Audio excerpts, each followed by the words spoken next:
Vamos a empezar con una oración.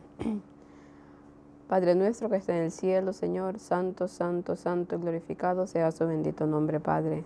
Gracias le damos por permitirnos, Señor, estar un sábado más aquí para poder agradecer, Señor, todo lo que usted nos da cada día, Señor, para poder engrandecer su nombre, Señor, y para poder aprender en este sábado santo, Señor, lo que usted nos quiere enseñar el día de hoy.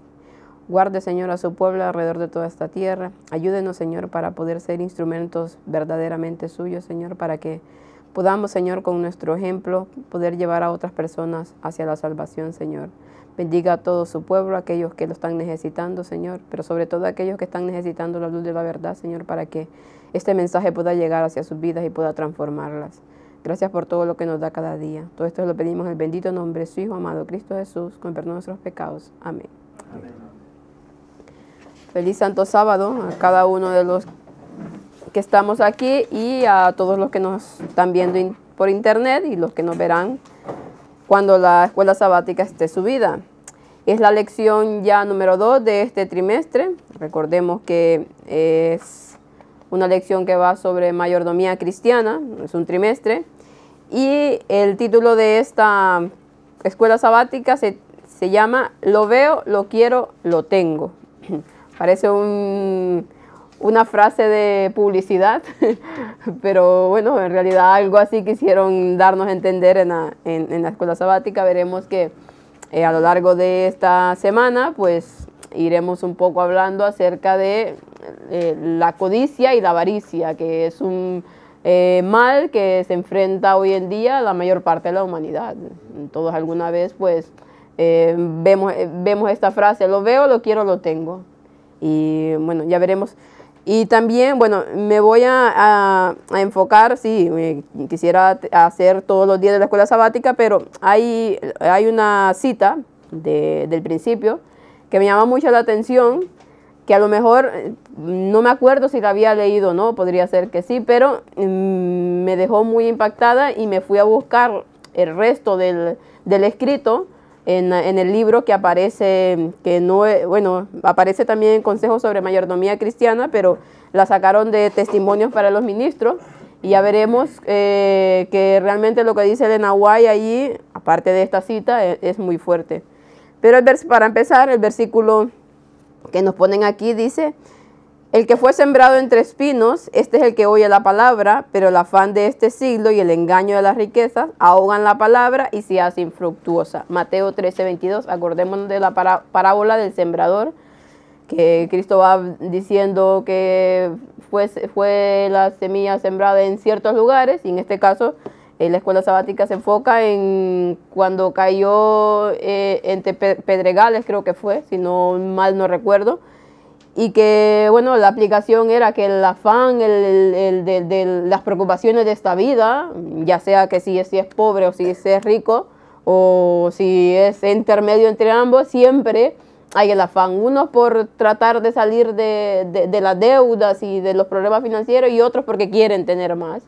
Y entonces todo eso hace que tal vez se escuche la palabra, tal vez se conozca el evangelio, pero estos afanes hacen que ahogue todo eso, y en un momento sí, pero ya cuando viene todo eso, se esfuma, y puede más lo otro que el evangelio.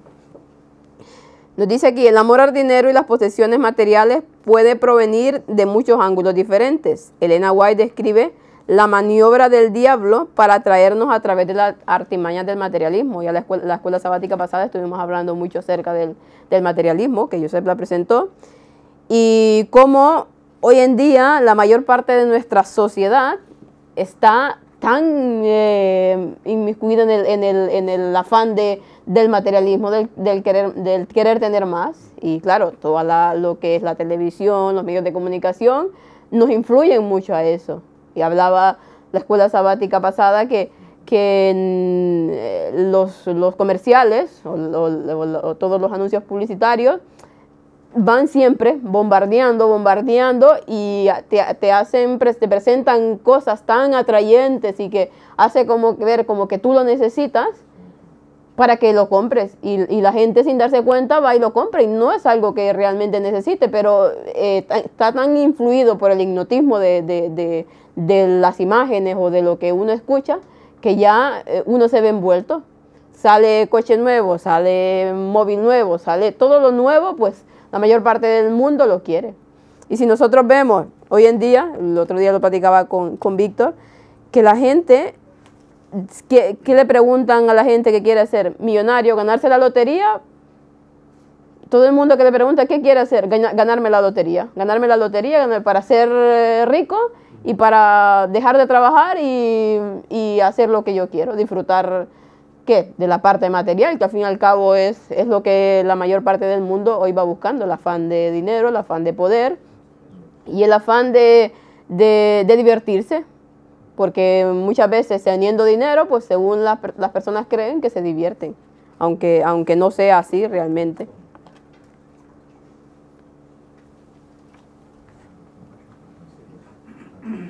Sí, bueno, claro, para el que no es creyente, claro, él solo ve este mundo, ¿no? Pensará, bueno, viviré aquí X años, moriré y ya está, ¿no? Pues entonces, claro, su afán es poseer y tener cuanto más y ser lo más feliz posible, ¿eh? Aunque sabemos que, ya lo dice la frase, ¿no? El dinero no hace la felicidad. Exacto. Y el tener no hace. Tú antes hablabas que se nos bombardea, ¿no? Para que compremos. Sí. Y a veces compramos algo, le damos un uso mínimo y lo dejamos en un rincón y ahí se queda. Y nunca más me acuerdo, ¿eh? Y es lo que dices, nos hipnotizan para que consumamos. Solo tenemos que ver estos días que hemos pasado de fiestas, ¿no? El gran consumo que se hace, innecesario, pero se hace porque las fiestas obligan, ¿no? La sociedad está montada así. La tradición, y aunque la gente no pueda, se embarga si es conveniente para conseguir eso que se está promocionando, ¿no? Así es, sí, es que... Es triste. Lo triste es que el creyente caiga en ese juego, ¿no? Y también pues queramos hacer como hace la gente que no tiene esa esperanza que nosotros tenemos, ¿eh? Así es. Pero lamentablemente nos vemos, de una u otra manera, nos vemos influidos en todo este afán del materialismo, porque más de alguna vez en nuestra vida nos ha pasado. Y hoy en día, bueno, ya veremos aquí la maniobra, lo que escuchó Elena White, que el diablo planeaba con sus ángeles malos y decía de todo esto. Pero su objetivo principal es el pueblo de Dios. El mundo lo tiene ganado de eso, pero quiere influir para que el pueblo de Dios también caiga en esta trampa. Y lamentablemente lo ha hecho de una manera formidable. Y la iglesia que surgió, que era la iglesia que estaba en la profecía, pues ha caído en esta trampa también del materialismo. Y ya lo hemos presentado en conferencias, todo lo que se hace por el afán. Bueno, mensaje lo dice, soy rico. Soy rico, claro, así es. Y la cita esta que está aquí, que de Elena White, está envuelta en un contexto, es el capítulo, a ver, se llama Las trampas de Satanás, exhortación y amonestación, están entre la página 473 del libro Testimonios para los Ministros, 473, y 74 y 75. Y quiero leer porque... no lo voy a leer todo, aunque es interesante, pero los que puedan leerlo, lean en sus casas. Primero empieza ella a hablar de cómo el pueblo de Dios y cómo Satanás está influyendo en el pueblo de Dios para poder hacer que caigan en el engaño. Y va hablando del día de reposo, anterior a lo que va a citar después. Dice cómo el engañador empieza a decir que deben de hacer todo para poder llevar a pisotear el día verdadero de reposo de Dios y poder instaurar el día falso que él ha puesto. Y luego habla de cómo él va diciendo que cuando todo esto, cuando empiecen a influir en el pueblo de Dios, para que al final ellos terminen dejando el sábado y para que al final los que no lo quieren hacer los terminen persiguiendo. Luego de todo eso dice, pero antes de recurrir, habla de la persecución también, pero antes de recurrir a esas medidas extremas, dice, eso es lo que está diciendo el diablo, debemos ejercer toda nuestra sabiduría y sutileza para engañar y entrampar a los que honran el verdadero día de reposo. Podemos separar a muchos de Cristo, dice, por medio de la mundanalidad, la concupiscencia y el orgullo. Y vemos aquí que el hilo que enlaza absolutamente lo que es, en este caso, la avaricia, la codicia y todo lo demás, es el orgullo y el egoísmo. Es un hilo que va entrelazándose a todas estas cosas. Se considerarán, dice, seguros porque creen la verdad, lo que decía Yusef, la Odisea. Yo soy rico y por lo tanto a mí esto no me puede afectar porque yo ya sé todo lo que hay, yo ya sé que del mandamiento de la codicia, yo ya sé que no se debe ser avaro y todas estas cosas, y piensan que no se caerá en estas trampas. Pero la complacencia del apetito, dice, o de las bajas pasiones que confunde el juicio y anula la capacidad de discernir, los hará caer. Al fin y al cabo, el querer tener más y el querer codiciar y el querer hacer todo para obtener dinero y poder es para complacer nuestros apetitos, pues. Al fin y al cabo, si no tienes dinero, pues ¿qué pasa? No puedes comer, no puedes comprar esto, no puedes comprar lo otro, no tienes nada. Entonces, la gente siempre quiere más y más y más y más y más. Y entonces dice él que el complacer esas bajas pasiones confunde el juicio y anula la capacidad de discernir y los hará caer. Nos anula totalmente de discernir en qué tiempo estamos viviendo. El velo, ciegos, somos ciegos, no sabemos absolutamente nada, solamente vivimos por vivir y por complacernos a nosotros mismos. Dice, id, inducid a los poseedores, eso es lo que habla aquí la escuela sabática, id, inducid a los poseedores de tierra y dinero a que se embriaguen con los cuidados de esta vida. Presentadles el mundo en su aspecto más atractivo para que depositen aquí su tesoro y pongan sus afectos en las cosas terrenales. Y no es lo que ha pasado a través de toda la historia. El enemigo ha ido influyendo en los grandes magnates de la tierra, en los que tienen las grandes posiciones, para que toda su vida la pongan ahí, en esos tesoros. Y hoy en día... sí. No, hablando sobre estos temas, claro, en el momento que estamos es mucho más complicado, porque hoy en día, ¿qué tenemos? ¿Qué nos hacen, digamos, para entender o para ver cómo podemos ganar más dinero? ¿Qué va saliendo? Criptomonedas, cada 2x3 tenemos bitcoins, cosas de estas, temas de bolsa, que es invertir en Forex, invertir en ciertas cosas. Todo esto hace iluminar a los jóvenes de que pueden ganar dinero fácilmente y rápidamente. Tú no sabes la gente con la que yo hablo, que me dicen esto, ¿cómo puedo hacer para acceder a esto? Porque claro, nuestra actividad profesional pues nos relaciona un poco, ¿no? Sí. Y la gente nos lo pregunta. Es que claro, yo quiero hacer esto porque yo sé, yo he escuchado, claro, esto lleva a lo otro. O sea, al final es lo de siempre, es el niño que no puede esperarse a comer un postre o a tener la recompensa por un trabajo producido. Lo queremos para allá, lo queremos para ahora, y es lo que nos está vendiendo toda la sociedad. Tienes que vivir, tienes que comer, porque total, de algo nos vamos a tener que morir. Pero ahora es cada vez peor, porque claro, ahora tienes tantos medios y tantas lluvia de publicidades y de cosas que es imposible, o casi imposible, lógicamente si no estás con Cristo es imposible salirse de ahí. Es un círculo vicioso, porque el primero que no tiene dinero, si por lo que sea le toca o la lotería o le toca cualquier cosa de estas que invierte por casualidad, saca beneficio, a eso ya le llama, hombre, mira, puedo volver a hacerlo, puedo volver a ganar, y ahí empieza ya la carrera esa. A partir de ahí, claro, ese es el problema. Siempre hay un inicio y hay que cortarlo. Y como decía Ellen White, hay que cortar cuanto antes y cortar en seco, si no, no se puede, es imposible. Así es. Bueno, lamentablemente, hoy en día, como dices tú, es más fácil todo esto, porque la tecnología, se ha creado un mundo para que sea más fácil el volverse codicioso, el volverse avaro, el volverse siempre buscando la complacencia propia. Bueno, siempre lo ha habido, pero hoy en día, actualmente, y supongo que en tiempos antediluvianos pasó. Bueno, y ahí era más aún, porque aparte de que eran más inteligentes, tenían más recursos, pero es que estamos llegando a esos días de Noé. Y desde hace un tiempo a esta parte se ha puesto de moda las apuestas. Ah, también. Apostar. No sé, si sigues un partido de fútbol, por ejemplo, se apuesta por todo. Por todo. Por todo.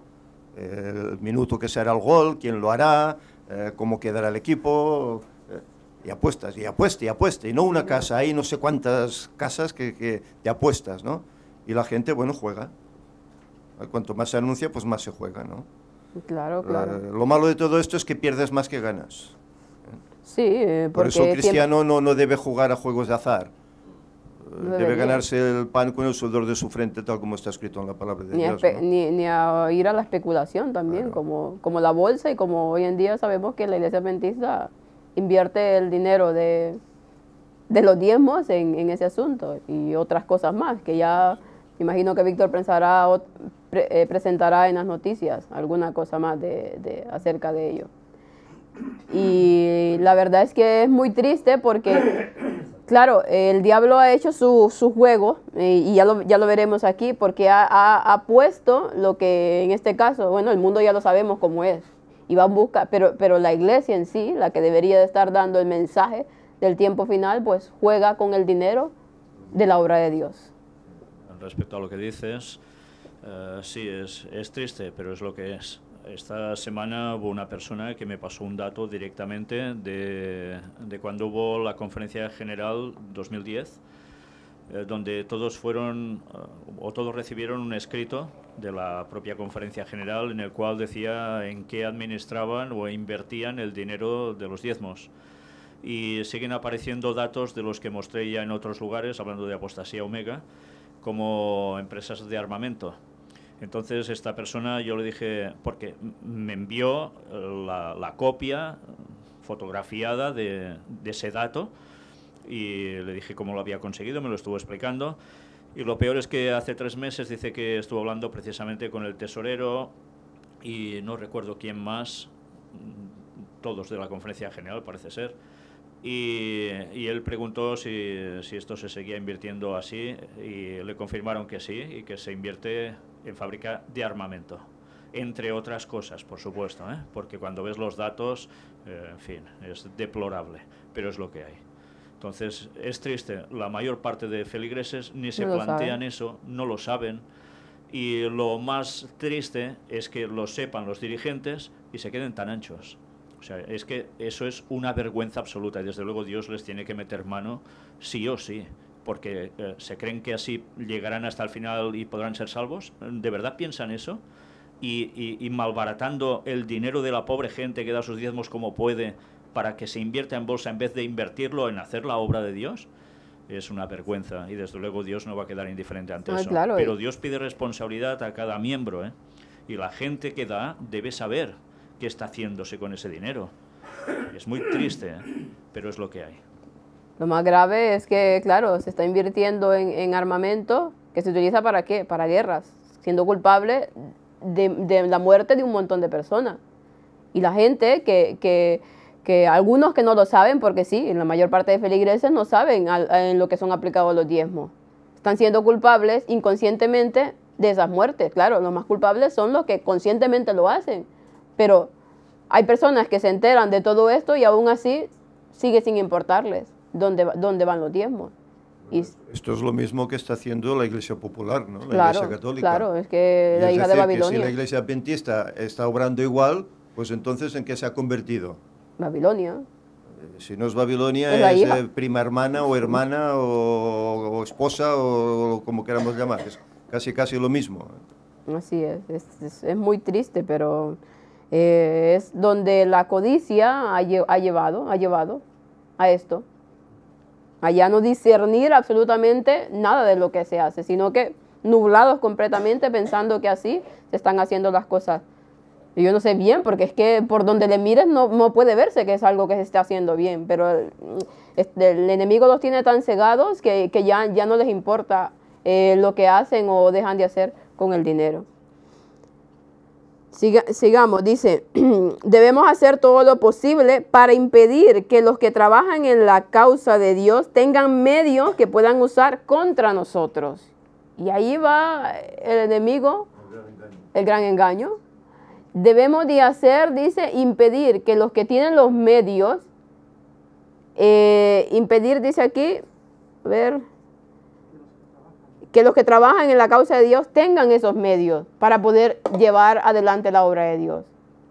¿Por qué? Porque Él influye en todos los que tienen los medios, en los que tienen el dinero, para que no lo hagan, para que no lo inviertan ahí, lo despilfarren en otras cosas, pero en la causa de Dios totalmente queda en lo que es la verdadera causa de Dios, porque hoy en día hay tantas iglesias y tantas denominaciones y tantas supuestamente mensajes, pero al final el verdadero mensaje es el que más poco llega y es el más impopular. Pero bueno, ya Dios hará lo que tiene que hacer en su momento, pero el diablo ha hecho esa trampa de ir e influir en aquellos para que ese dinero pueda llegar, para que el evangelio pueda extenderse. ¿Querías comentar? Dice, mantener el dinero en nuestras propias filas. Mientras más medios obtengan, dice, más daño causarán a nuestro reino, arrebatándonos nuestros súbditos. Haced que se preocupen más por el dinero que por la edificación del reino de Cristo y la difusión de las verdades que nosotros odiamos. Y no necesitaremos temer su influencia, dice, porque sabemos que toda persona egoísta y codiciosa caerá bajo nuestro poder y finalmente será separada del pueblo de Dios. Una trampa perfecta. Y uno lee esto y hasta escalofrío le dan, porque es que realmente no dimensionamos la mente tan macabra que tiene el enemigo de Dios. La mente más mala, no logramos, pensamos que el enemigo de Dios y ya está, pero es mucho más amplio de lo que nuestro pensamiento finito puede llegar a comprender. Y utiliza todos los medios posibles para hacer que la causa de Dios quede estancada y no siga avanzando. Pero bueno, sabemos que Dios está al control de todo y que al final pues se salvarán los que tienen que hacerlo y el mensaje llegará de una u otra manera. Pero Él hace todo lo posible para que el verdadero pueblo de Dios tengan medios o no tengan medios, o sea, los que tienen medios para la obra de Dios y los que no tienen para que trabajen, no hagan su parte para poder así cortar y que este mensaje no pueda seguirse ampliando hacia todo el mundo y hacia las personas que lo necesitan. Voy a terminar con otra cita que dice, por medio de los que tienen apariencia de piedad, pero no conocen eficacia de ella, podemos ganar a muchos que de otra manera nos harían bastante daño.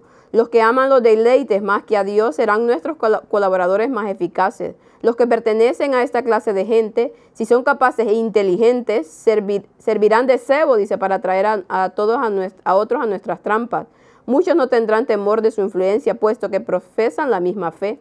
De esta manera los induciremos a creer que los requerimientos de Cristo son menos estrictos de los que una vez creyeron, dice, y que asemejándose al mundo podrán ejercer más influencia sobre los mundanos. Así se separarán de Cristo, dice, entonces no tendrán fuerza para resistir nuestro poder y antes de muchos estarán dispuestos a ridicularizar el celo y la devoción que tenían antes. La iglesia antes, por ejemplo, muchos antes, realmente el mensaje lo abrazaba y lo defendía con celo. El denunciar lo que hacía la iglesia apóstata, el denunciar todo, antes, mucho antes, era algo que caracterizaba a la iglesia adventista y hoy en día ridiculizan a los que quieren levantar la voz dentro de las mismas iglesias, lamentablemente. Bueno, esa era una de las, recomiendo que se termine de leer esta parte porque realmente es muy, muy interesante todo lo que va diciendo.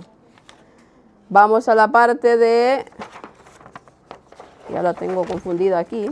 Lo que estás diciendo es que hay personas que están escribiendo en el chat. Bueno, es que veo que hay personas que, claro, ignoran que todo esto estaba pasando sobre el tema de diezmos.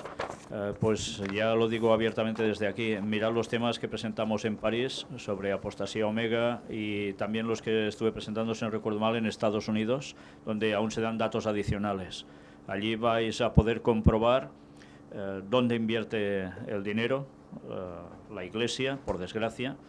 Vais a comprobar los textos bíblicos y las citas de Ellen White que hablan al respecto de lo que jamás debe hacerse, que ellos están haciendo, ¿no? Especular. De la responsabilidad que tenemos todos al dar los diezmos y cómo Dios pasará cuentas. Todo eso lo vais a encontrar con sumo detalle, porque si me lo estáis pidiendo que lo dé por aquí, va a ser difícil. Yo no lo tengo en mano ahora, pero allí vais a encontrar las páginas escaneadas que podéis seguir las lecturas, verlo todo perfectamente. Así es. Y respecto al último dato que he dado antes, pues si Dios quiere, en la próxima conferencia de noticias vamos a mostrarlo todo. La parte del domingo nos habla del Evangelio de la Prosperidad, que es el Evangelio hoy en día más difundido a través del mundo protestante, evangélico protestante, el Evangelio de la Prosperidad. Dice, un popular predicador televisivo tiene un mensaje sencillo, dice, Dios quiere bendecirte y la prueba de su bendición es la abundancia de bienes materiales que posees. En otras palabras, si eres fiel, Dios te hará rico. Y hoy en día ese es el mensaje de la mayor parte de predicadores del mundo protestante. Dios, si tú das, Dios te hará rico. A ver, que no estoy diciendo que no debemos de dar, pero el mundo protestante lo ha torcido de tal manera, todo buscando su propio beneficio. Si tú eres fiel con Dios, y Dios te hará millonario, Dios te hará rico y tendrás y poseerás muchas tierras, mucho esto, mucho lo otro. Ese es el Evangelio de la Prosperidad. Y lamentablemente la mayor parte del mundo protestante ha caído en ese. Y entonces ya no se busca a Dios por amor a Dios, sino porque obtendrás un beneficio de ello. Si estás cerca de Dios, si estás en la iglesia, estás dando y estás supuestamente siendo fiel de la manera que son fieles ellos, pues entonces tú serás rico y tendrás fama y tendrás poder. El Señor conoce todos los corazones y vemos en la Biblia que hay ejemplos de creyentes que fueron ricos porque Él lo permitió, pero sí, lo claro. fueron honradamente. Claro, claro. Y usaron esa riqueza pues para ayudar, ¿verdad?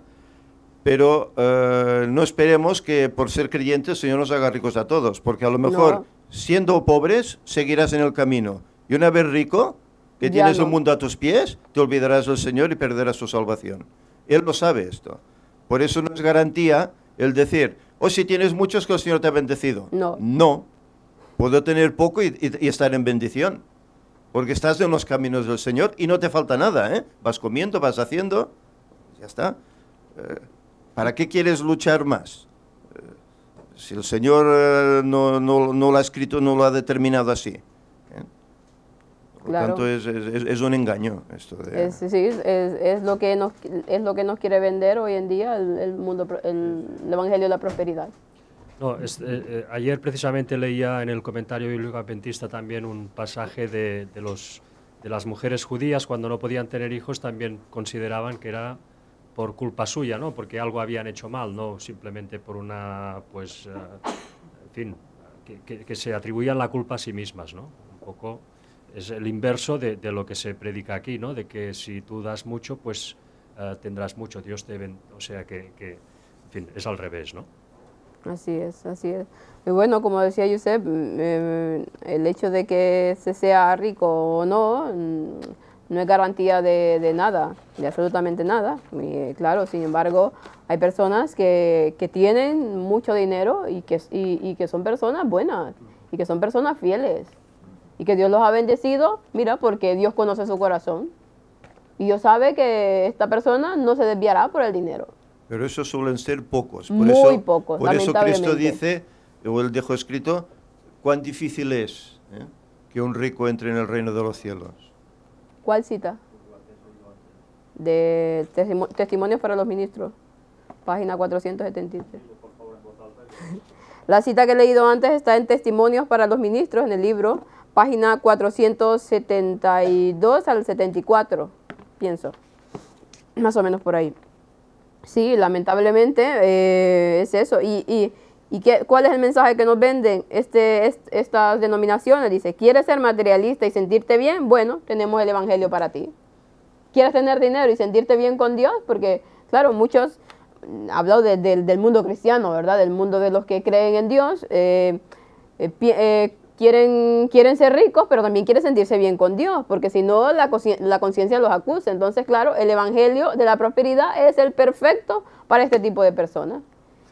¿Y cuántos no han caído en este engaño? ¿Y cuántos no se han hecho ricos por este engaño también? Porque también vemos los grandes predicadores a nivel, por ejemplo, de Estados Unidos. Todos piden y bueno, y vemos que son hiper recontramillonarios. La cantidad de dinero que llegan a ver esta gente, nosotros, si es que ni en cifras no las podemos imaginar. ¿Y qué pasa? Que la mayor parte del pueblo pues lo tienen dormido con ese evangelio. Y cuando la verdad llega a alguno de ellos, algunos la aceptan, sí, pero la mayoría la rechaza. ¿Por qué? Porque no les interesa, porque para ellos quieren estar bien en este mundo y ya está. Y todo lo que implique una contradicción contra la norma en general de la sociedad, no, eso ya no gusta, porque ya eso implica sacrificios, que ya no haces esto, que ya no haces lo otro, según la mayor parte de estas personas. Entonces, claro, este evangelio de la prosperidad o de la gracia barata es el que mejor le va a la mayor parte de feligreses. Nos hace aquí que busquemos 2 de Corintios 8, del 1 al 7. Si alguien me lo puede leer, por favor. 2 de Corintios 8, del 1 al 7. Con el micro. Del 1 al 7. Sí. Asimismo, hermanos, os hacemos saber la gracia de Dios que se ha dado a las iglesias de Macedonia, que en grande prueba de tribulación, la abundancia de gozo y su profunda pobreza abundaron en riquezas de su generosidad. Pues doy testimonio de que con agrado han dado conforme a sus fuerzas, y aún más allá de sus fuerzas, pidiéndonos con muchos ruegos que los concediésemos el privilegio de participar en este servicio para los santos. Y no como lo esperábamos, sino que así mismos se dieron primeramente al Señor y luego a nosotros por la voluntad de Dios. De manera que exhortamos a Tito para que tal como comenzó antes, asimismo acabe también entre vosotros esta obra de gracia. Por tanto, como en todo abundáis, en fe, en palabra, en ciencia, en toda solicitud, y en vuestro amor para con nosotros, abundad también en esta gracia. No hablo como quien manda, sino... Ya hasta el 7, sí, hasta el 7. Nos habla aquí de que Pablo está hablando a la iglesia de Macedonia, dice, estas personas que dice que aunque en profunda pobreza, aunque en gran tribulación, no eran personas que tenían mucho, pero aún así eran muy generosas y daban más de lo que ellos podían, de lo que podían permitirse. ¿Por qué? Porque dice Pablo que aquí que primero se entregaban a ellos mismos en ofrenda para Dios. Primero era entregarse a ellos, dar todo de ellos para la causa de Cristo. Y luego entregaban lo que tenían. Y no es que les abundara, ¿pero qué? Sabían que había otras personas que lo necesitaban y lo hacían. Y sabía que la obra de Dios tendría que extenderse. Y su vida, todo giraba en torno a predicar la palabra de Dios. Esa era su vida. Eso era lo que ellos vivían intensamente. Era lo que ellos querían, tanto como Pablo. Lo único que los motivaba a seguir adelante era que el evangelio pudiera llegar a las personas y más personas pudiesen ser salvas y pudiesen conocer de Cristo. Entonces, era la iglesia primitiva, con un amor y con una entrega increíbles, impresionantes, que la verdad estamos tan lejos de ese amor que prodigaban la iglesia de los primeros cristianos. El caballo blanco de Apocalipsis. Entregaban todo, esa gente entregaba todo. Se entregaban ellos mismos, la vida, todo si era preciso. ¿Para qué? Para que el evangelio de Cristo pudiese seguir adelante. Tenemos que volver a llegar a ese punto, claro. Al final, el último mensaje de Dios tiene que llegar a unificar un pueblo que tenga esas ganas y ese amor por la palabra de Dios. Y porque este mensaje pueda llegar a todas las personas y porque más personas que están en tinieblas puedan conocer de Cristo. La parte del lunes nos habla visión espiritual borrosa, dice. No necesitamos, dice, que la Biblia nos enseñe una verdad obvia, dice. Los afanes de esta vida y sus riquezas son temporales. Aquí no hay nada que dure y lo que perdura, por cierto, no lo hace por mucho tiempo. Como dijo Pablo, no mirando nosotros las cosas que se ven, sino las que no se ven. Pues las cosas que se ven son temporales, pero las que no se ven son eternas. Pero ¿qué pasa? El diablo nos ha hecho un engaño y esta visión borrosa espiritual la tenemos. Ponemos nuestra vista en las cosas terrenales y las cosas celestiales, pues como no las vemos así de simple, ni por fe. Simplemente estamos cegados y queremos ir en lo que hay en este mundo y vivir esta vida. Y ayer que nos encontramos a un conocido bueno, que varias personas de aquí lo conocen, él decía, bueno, que Víctor no estaba un poco bien de la cabeza, pero decía, me dio, no sé, qué pensar, que decía, Víctor le decía que bueno, que todo esto iba a acabar y que iba a haber una vida eterna. No, decía, pero es que yo me siento bien ahorita, sí, yo quiero vivir esta vida tal y cual la estoy viviendo. Y yo pensaba, jolín, digo yo, esta vida, y él mismo decía, es que la vida del cristiano es dura, hay tantas pruebas, y entonces hay una contradicción hoy en día en la persona. Al mismo tiempo, tiene una vida miserable, pero quiere seguirla viviendo. Y cuando piensa en algo que será eterno, en algo que será mucho mejor, pero que para nuestra vista un poco finita, bueno, dicen, y yo me acuerdo que había unos primos, que yo tengo unos primos que decían, cuando les decíamos que, claro, iba a haber una tierra nueva, una vida nueva, todo nuevo en Cristo, y todos íbamos a ser hermanos, y esto, decía, ay no, pero qué aburrido, decían. Qué aburrido, dice. Ay no, sí, dice, esta vida tiene sus cosas y sus problemas, pero cuando uno se divierte, dice, eso sí, pero en el cielo qué aburrido estar todo el tiempo ahí orando, dice, cantando. Y claro, la gente que no vive el evangelio como debe vivirlo, le parece que eso es aburrido, y le parece que eso será aburrido y que en el cielo solo se va a tocar el arpa y ya está. Lamentablemente es así. Muchos de que personas que yo conozco, así, dicen, no, el cielo será aburrido, dicen. Y yo quiero que la vida siga siendo así como es ahora aquí. Sí. Claro, es que la vida del cristiano también consiste en ir purificando el carácter, en ir transformándolo, y eso quiere decir que los sentidos también se te van afinando, ¿no? Cuando una persona opina así, probablemente es porque, o también me pongo en primera persona porque puede que me haya pasado, eres a veces incapaz de imaginarte realmente la felicidad que puede suponer vivir en el cielo, ¿no? Y tus pobres sentidos adaptados a este mundo, pues te hacen pensar que esto que estás sintiendo ahora, en los momentos que te imaginas que has sido más feliz en tu vida, pues es el ideal que debes de perseguir, sí, ¿no? el que debes alcanzar. Es un engaño. Un engaño de tus propios sentidos. Tenemos una visión espiritual borrosa, como dice aquí, estamos cegados con los placeres de este mundo. Aquí nos dice, algunos aman tanto el mundo, dice, que este consume su amor por la verdad. A medida que sus tesoros aquí aumentan, su interés en el tesoro celestial disminuye. Cuanto más poseen de este mundo, con más fuerzas lo abrazan, como si temieran que su codiciado tesoro les fuera quitado. Cuanto más poseen, dice, menos tienen para conceder a los demás, porque cuando más tienen, más pobres se sienten. Oh, dice, el engaño de la riqueza. Ellos no verán ni percibirán las necesidades de la causa de Dios. No la pueden ver porque su vida está centrada en ellos mismos, en el egoísmo. Yo quiero para mí todo, y por lo tanto los demás ni tan siquiera los vemos o los observamos. Lo que está sufriendo la humanidad, hoy en día cuanto más se tiene, más se quiere.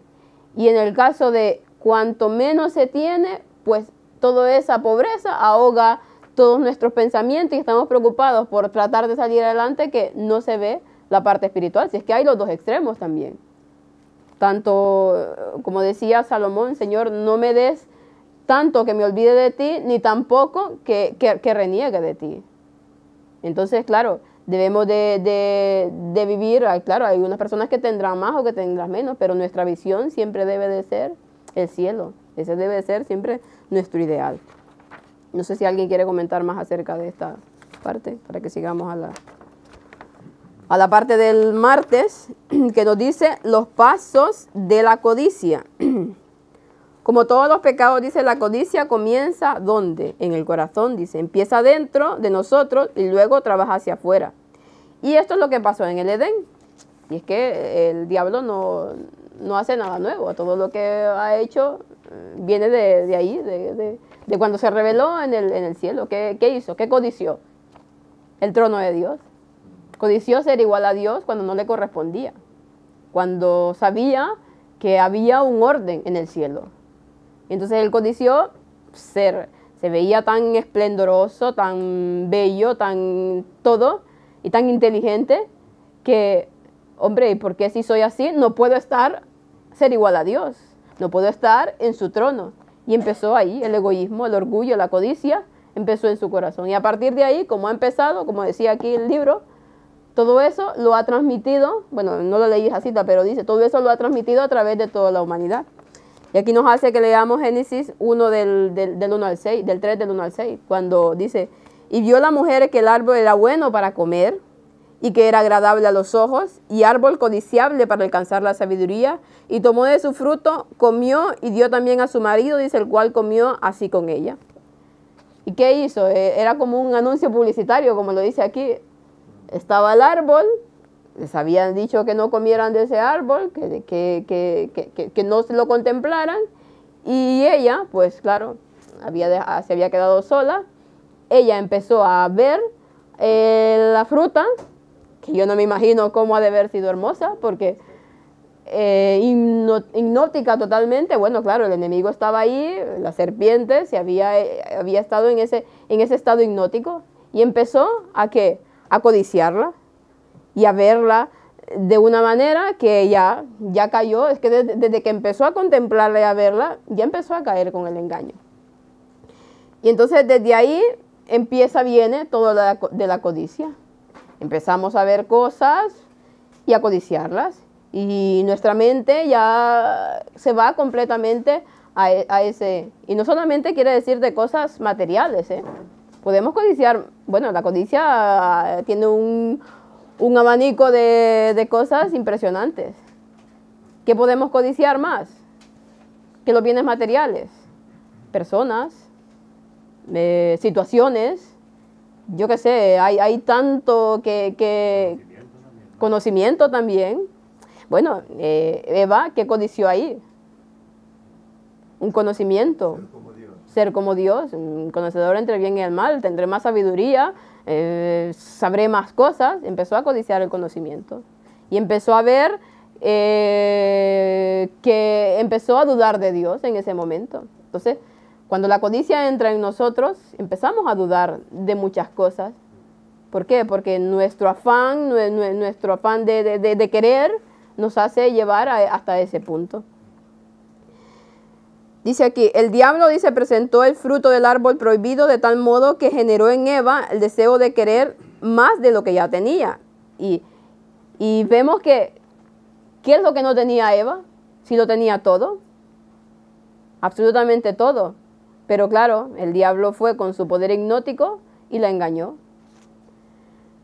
Y hacerle pensar que necesitaba algo que realmente no tenía. Y hoy en día los mensajes publicitarios no es eso. Nos muestran un producto, lo tienes que tener porque lo necesitas, y en realidad no lo necesitamos.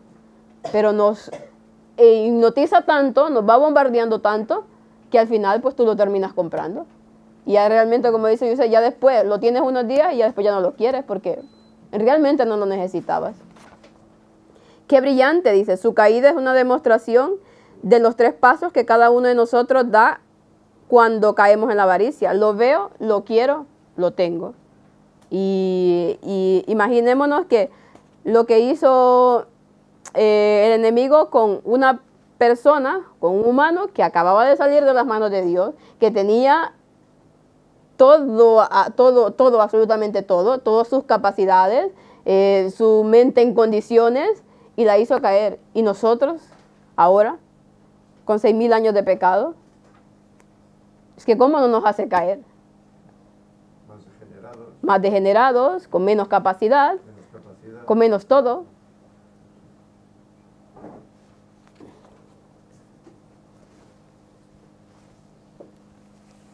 Pero nosotros tenemos toda la Escritura, ya, con todos los casos habidos y por haber de errores y de caídas, ¿no? Entonces, todo eso ellos no lo tenían. Aunque sí que fueron avisados, no tenían la experiencia, no tenían casos, no tenían ejemplos los cuales no hacer, ¿no? Entonces, desde ese punto de vista también tenemos cierta ventaja. Sí que tenemos la desventaja de la carga de pecado y tenemos una tendencia mucho mayor que ellos, ¿no? Bueno, de hecho, ellos no tenían tendencia. sí. Pero sí que es verdad que aparte tenemos toda la información, ¿no? Y más ahora en el tiempo final, ¿no? Tenemos todo lo que necesitamos saber, dice la palabra de Dios, ¿no? Y en el White. Así es, ¿no? De hecho, exacto, lo que iba a decir, las cosas escritas están para los que han alcanzado los fines de este mundo. La verdad es que todo está ahí escrito para que nosotros no cometamos los mismos errores. Pero lamentablemente, aunque lo sepamos, caemos en ello. Aunque lo sepamos, es que somos tan burros, como dice Víctor. Sí, claro, el ser humano es tan... Lamentablemente, pero bueno, también vemos aquí en la parte, siguiendo la codicia... Imaginémonos, si ya los antediluvianos cayeron en pecado, que hasta la tierra tuvo que ser destruida por eso, pues imaginémonos ahora, y habían pasado 1.500, 1.600 años. Imaginemos ahora que han pasado casi 6.000, ¿no? Sí, tenían tanta capacidad. Hemos menguado en tamaño, en capacidad mental, en fuerza de voluntad, hemos menguado en todo. Por eso es más fácil para Satanás hoy. Es mucho más fácil. Eso quiere decir que tenemos que tener un recurso único para nosotros, que es el estudio de la palabra, la oración. Eso es lo que nos ayudará a estar atentos. Si dejamos eso, la caída será inminente. Inminente, claro. Y es más fácil para Satanás porque ahora tiene más experiencia y más conocimiento de la mente humana.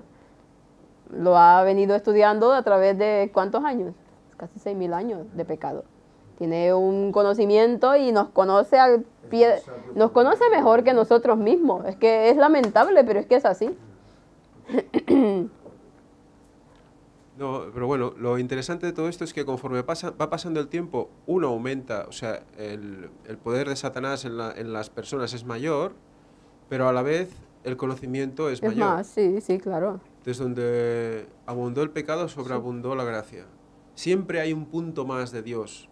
Siempre hay la ventaja del que está con Dios. Por lo tanto, o sea, un poco quiero llegar a que...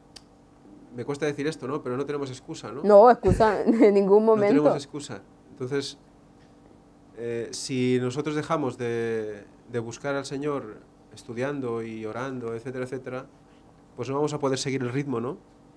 Y el Espíritu Santo nos va a dar todo lo necesario para poder soportarlo, ¿no? Sí, bueno, y es que te adelantaste un poco al final. Un poco al final a lo que íbamos a llegar claro, no todo es malo, tiene que haber una conclusión un poco buena. También vemos aquí, bueno, hablo un poco de cuando el rey Acab vio la viña de Nabot. También, sí, exactamente, y vuelve a repetirlo aquí. Lo tenía todo, pero él quería esa viña. Él se había metido de terco a esa viña y quería.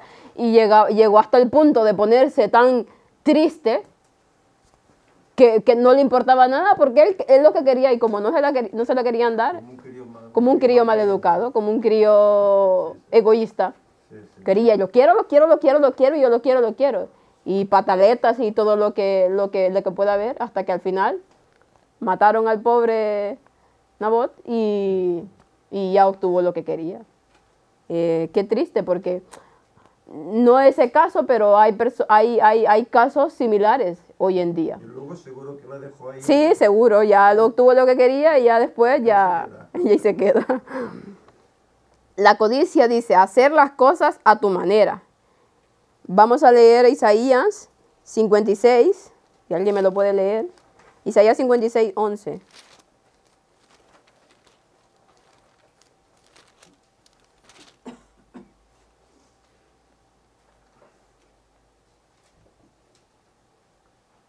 Alguien tenga el micro.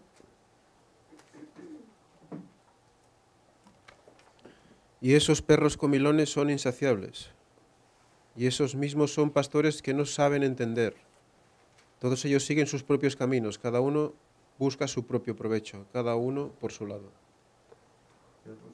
Perros comilones. Está hablando aquí de los pastores, los ministros y en sí de los dirigentes. Perros comilones e insaciables. Quieren más, siempre quieren más. Y son pastores que no pueden entender. ¿Por qué? Porque la codicia los ha cegado. Y todos ellos miran por sus propios caminos, dice. Cada uno busca su propio provecho. Cada uno busca por su lado. Y es que esto hoy en día es la mayor parte de las personas. Cada quien mira lo suyo. En mi país se dice, cada uno jala para su huacal. Cada uno... Sí, cada uno para aquí. El agua la trae para su propio huacal, es algo donde se recoge agua. Sí. Sí. Y cada uno, todo el mundo busca lo suyo. Lo que el hermano o el amigo o el pariente o lo que sea esté sintiendo. Mira, mientras yo estoy bien, no me importa hacer lo que tenga que hacer para yo estar bien, aunque con eso tenga que dañar al que tengo al lado. Y hoy en día, la mayor parte del mundo es así, egoísta. Mientras él esté bien, ¿qué importa que a su alrededor muera o pase lo que pase con la gente?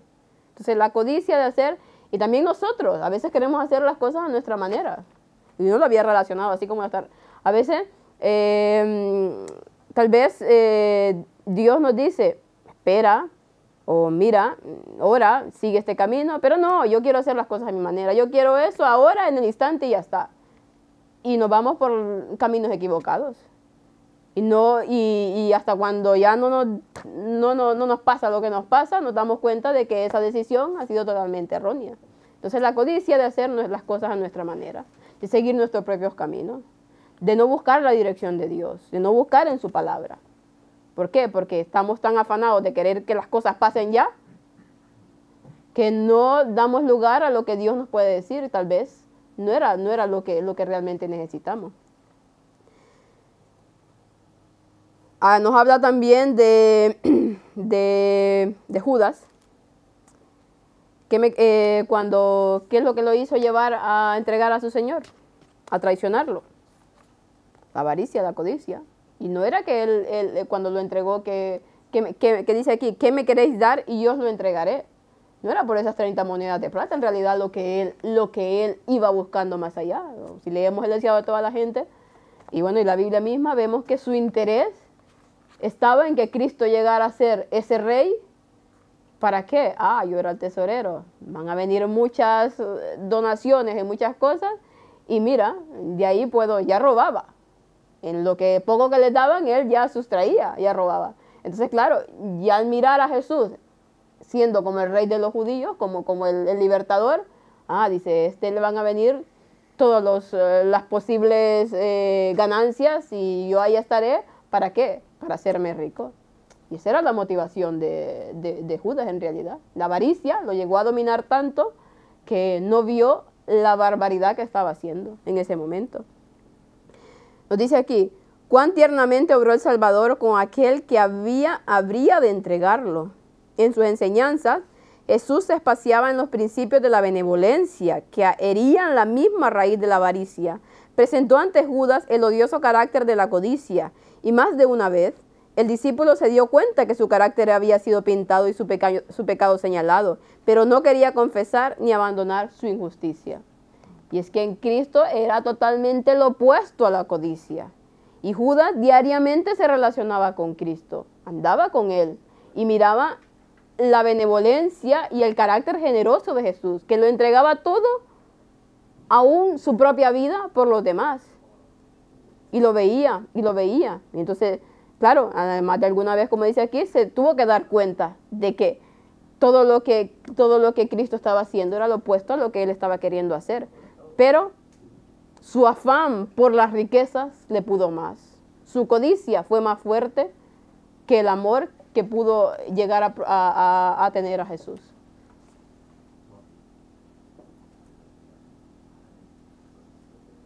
Realmente cuando ves un poco el caso de Judas, es hasta cierto punto desde el punto de vista de un cristiano, difícil de entender, ¿no? Esa dureza de corazón. Se escapa un poco, al menos a mí se me escapa, hasta qué punto, estando tan cerca del Salvador, pudo ser tan ciego, ¿no? Es decir, pero ya no al conocimiento de la misión última de Jesús en la tierra, sino al amor que desprendía, cómo no pudo ser permeable a ese amor, ¿no? Eso es algo que me sorprende, pero realmente luego cuando tú, trabajando en la vida diaria, a veces intentas dar el mensaje, también a veces te encuentras con una dureza, no del mismo calibre, porque evidentemente la gente muchas veces no quiere aceptar por desconocimiento, pero hay también una gran dureza en el mundo, ¿no? A la hora de aceptar el mensaje, ¿no? Bueno, pero la dureza de Judas realmente es impresionante. Sí, sorprende, pero bueno, al mismo tiempo sabemos que nosotros a veces también somos duros como Judas. Pero claro, Judas vivió con Dios encarnado y vivía con Él y le demostraba tanto amor. Demostraba tanto amor tanto a Él como a los discípulos, como a toda la humanidad. Y aún así eso no pudo más que la codicia que lo tentaba en su corazón. A veces olvidamos que Jesús era el Verbo. Y el Verbo es la palabra de Dios. Entonces cuando nosotros estamos ante la gente, es como si Jesús estuviera ante la gente. Por lo tanto, lo que Judas hizo es lo mismo que hacen otras personas. No es, o sea, al final el problema no es la persona, sino el mensaje. El mensaje.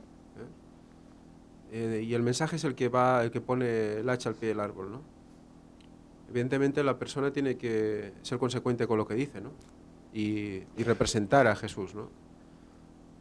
Pero vemos ahí que realmente puede ser Jesús, puede ser quien sea. A veces, creo que la misma Elena White dice, el mismo Cristo podía estar delante de una persona, mostrarse ante esa persona, y esa persona no le daría la razón, no cambiaría su corazón. Por lo tanto, hay corazones que están completamente cerrados a escuchar la verdad, y es igual quien se lo diga, cómo se lo diga, y con el tono es igual, buscarán siempre una excusa, un momento, algo para no aceptar.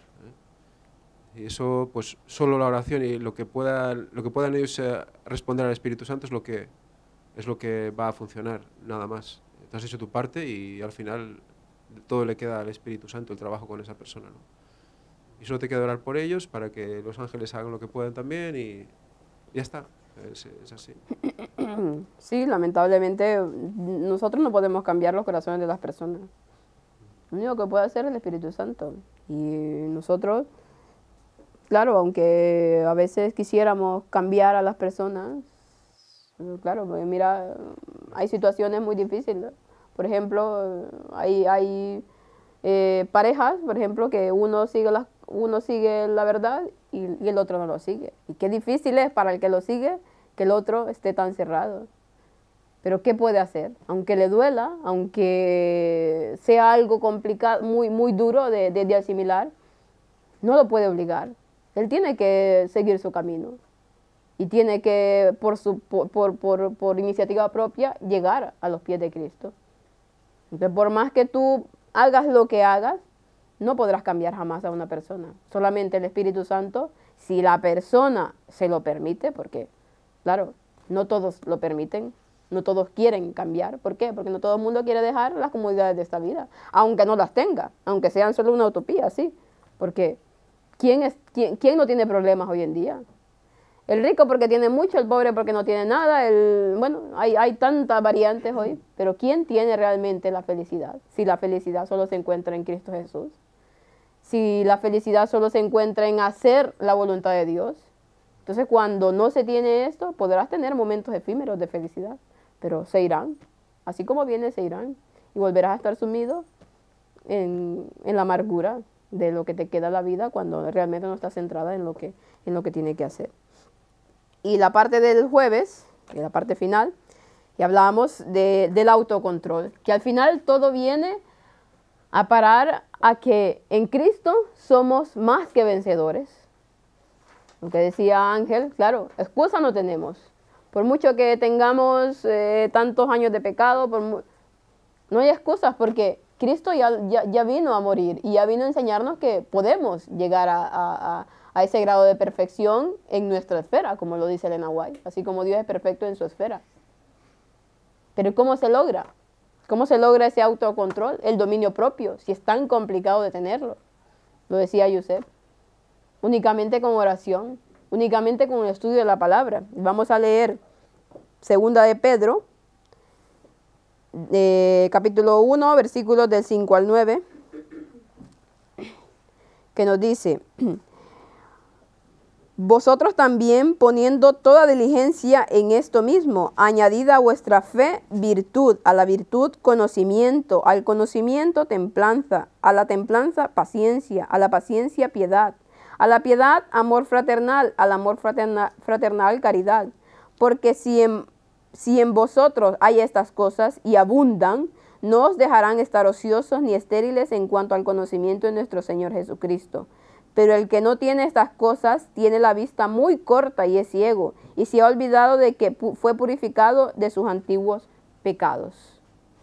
Cuando vamos con esos frutos del Espíritu Santo, y únicamente obtenemos los frutos del Espíritu Santo orando, leyendo su palabra, y una cosa se va agregando a la otra, y al final el dominio propio va apareciendo. ¿Pero por qué? Porque nos estamos empapando del conocimiento de Dios. Y al mismo tiempo que nos empapamos del conocimiento de Dios, pues vamos también practicándolo, porque una cosa es tener el conocimiento, la teoría, y otra cosa es ponerlo en práctica. Entonces dice Dios que Él no nos ha dado ninguna prueba, ninguna tentación de la que nosotros no podamos resistir. Que cuando nos da la prueba, ahí mismo nos da la salida. Entonces no tenemos excusa, porque tenemos las promesas. ¿Cuál es la promesa? ¿Qué dice Dios? Aquel que la buena obra empezó en nosotros, será fiel en terminarla en nosotros. Cuando nosotros realmente pongamos todo de nuestra parte, vemos que el ser humano, ¿qué es lo único que tiene? La voluntad. La voluntad de querer hacer las cosas, porque Dios lo pone todo en nosotros. Obra en nosotros tanto el querer, dice, como el hacer. Pero ¿qué pasa? Que a veces nuestra voluntad es tan así muy débil que no podemos alcanzar a arrancar, pero estamos pidiéndole a Dios constantemente que nos ayude a que nuestra fuerza de voluntad sea cada día más fuerte. Aunque no queramos hacer las cosas, es que es la única manera. De otra manera no podremos vencer todo esto. Estamos hablando de aquí de la codicia, de la avaricia, porque este trimestre se trata de la mayordomía cristiana, de devolver a Dios lo que a Dios le pertenece. Pero en sí, en todo sentido de nuestras vidas, solamente podemos salir vencedores si nos ponemos en manos de Dios y si forzamos nuestra voluntad a tratar de ir a orar y a leer la palabra, porque es la forma como nos vamos nutriendo. Entonces, al final, la codicia, la avaricia, sí, es un mal que lamentablemente hoy en día la sociedad está tan impregnada en ello. Pero como cristianos sabemos que podemos vencer, que si hemos caído en eso o en tanto, podemos vencer. Dice, todo lo puedo en Cristo que me fortalece. No dice medio o poco o casi. Todo lo podemos vencer con Cristo, absolutamente todo. Y ya para terminar, nos habla aquí la parte del viernes. Nos dice, el fin último de la humanidad es ser feliz y estar satisfecha. Pero la autorrealización mediante el materialismo no logrará ese objetivo. En lo más íntimo del ser, la gente sabe que eso es cierto. Y sin embargo, continúa su obsesión por las posesiones. Lo veo, lo quiero, lo tengo. ¿Qué podría ser más sencillo que eso? Los adventistas del séptimo día, dice, igual que todos los demás, se enfrentan a la tentación de suscribirse a los valores del materialismo. Y tanto que sí. Sin embargo, la adquisición continua de bienes no produce felicidad, satisfacción ni contentamiento. Al contrario, produce problemas, como cuando el joven rico se apartó de Jesús, desdichado, desanimado y abatido porque no oyó ni obtuvo lo que quería. La felicidad que todo el mundo busca y que todo el mundo quiere, no se obtendrá en los bienes que tengamos. Que si bien es cierto, necesitamos de dinero para las cosas, pero eso no nos dará la felicidad. ¿Por qué? Porque si estamos en Cristo, Él suplirá absolutamente todas nuestras necesidades. Ya sea que tengamos o no tengamos, Él, estamos seguros que su promesa es que la suplirá y no nos dejará, que nuestro pan y nuestra agua estarán seguros y que pasaremos hambre. Claro que lo pasaremos. Si sabemos que en el tiempo del fin la pasaremos muy mal. ¿Pero qué? Tendremos ahí a Cristo con nosotros y Él nos hará vencer. No solo de pan vivirá el hombre, dice, sino de toda palabra que sale de su boca. Entonces, con Cristo lo podemos hacer. En otras palabras, dice, los cristianos materialistas beben con orgullo de la fuente de la riqueza, dice, pero se deshidratan espiritualmente. Sin embargo, si bebemos del agua de Cristo, que Cristo da, nunca tendremos esa sed. Venid a mí, dice, todos los que estéis cansados y abatidos. Y también nos dice que los que beban de mi agua, las que yo les doy, no tendrán sed jamás. ¿Por qué? Porque es un agua que va mucho más allá de nuestro entendimiento. Es el agua de vida, es el agua de Cristo Jesús. Así que no sé si alguno tiene alguna opinión más. Bueno, terminamos y que con la ayuda de Dios podamos todo esto que vamos conociendo, pues ponerlo en práctica y en mostrarles a otros. Que a lo mejor otros no querrán escucharlo o se harán los desentendidos, pero nosotros tenemos que cumplir nuestra parte. Y que Dios no nos demande la sangre de esa persona por no haberle dicho o hablado de todo esto. Vamos a terminar con una oración.